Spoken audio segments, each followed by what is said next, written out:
हिंदू धर्म में नवरात्रि का त्यौहार बड़ी ही धूमधाम के साथ में मनाया जाता है। नवरात्रि में 9 दिन अलग अलग देवी की पूजा की जाती है। आइए उज्जैन के आचार से जानते हैं किस देवी का पूजन किया जाएगा।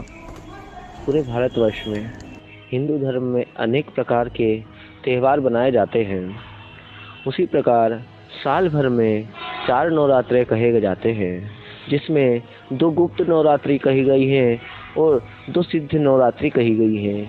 उसी प्रकार अभी गुप्त नवरात्रि के दिन चल रहे हैं। इस नवरात्रों में जो जातक देवी का पूजन करता है, उनकी आराधना करता है, उनके निमित्त पाठ करता है, उन्हें प्रसन्न करता है, देवी माँ उनके सारे विघ्नों को हरती है, उनके परिवार की रक्षा करती है, उनके कार्य क्षेत्र की, व्यापार क्षेत्र की रक्षा करती है।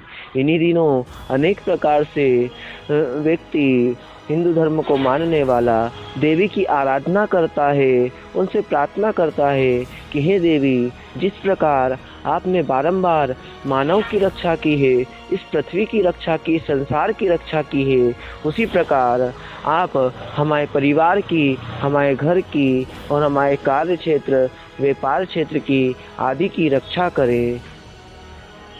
इन्हीं 9 दिनों में देवी माँ की अलग अलग रूपों के से आराधना की जाती है। उन्हें अलग अलग प्रकार से अलग अलग चीज़ों का भोग लगाया जाता है और अलग प्रकार के पुष्पों से उनका पूजन किया जाता है। नवरात्रि के 8वें दिन माँ बगलामुखी का पूजन किया जाता है। माँ बगलामुखी का पूजन विशेष करके शत्रु नाश करने के लिए और न्यायिक बाधाओं को दूर करने के लिए पूजन किया जाता है।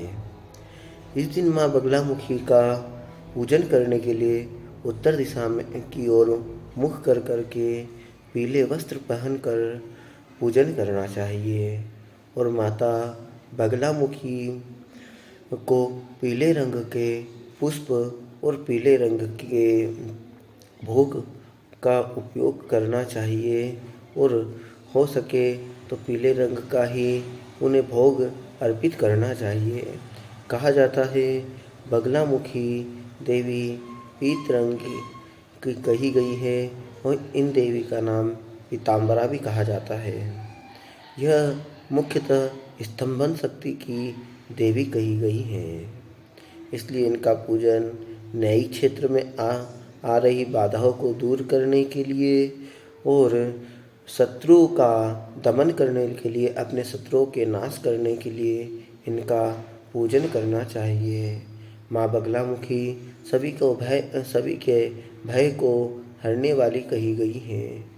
जिसे भी शारीरिक मानसिक पीड़ा होती है वो माँ बगलामुखी का पूजन करे, उनसे प्रार्थना करे, उनके बीज मंत्रों का जप करे तो माँ बगलामुखी उसके समस्त कष्टों का निवारण करती हैं।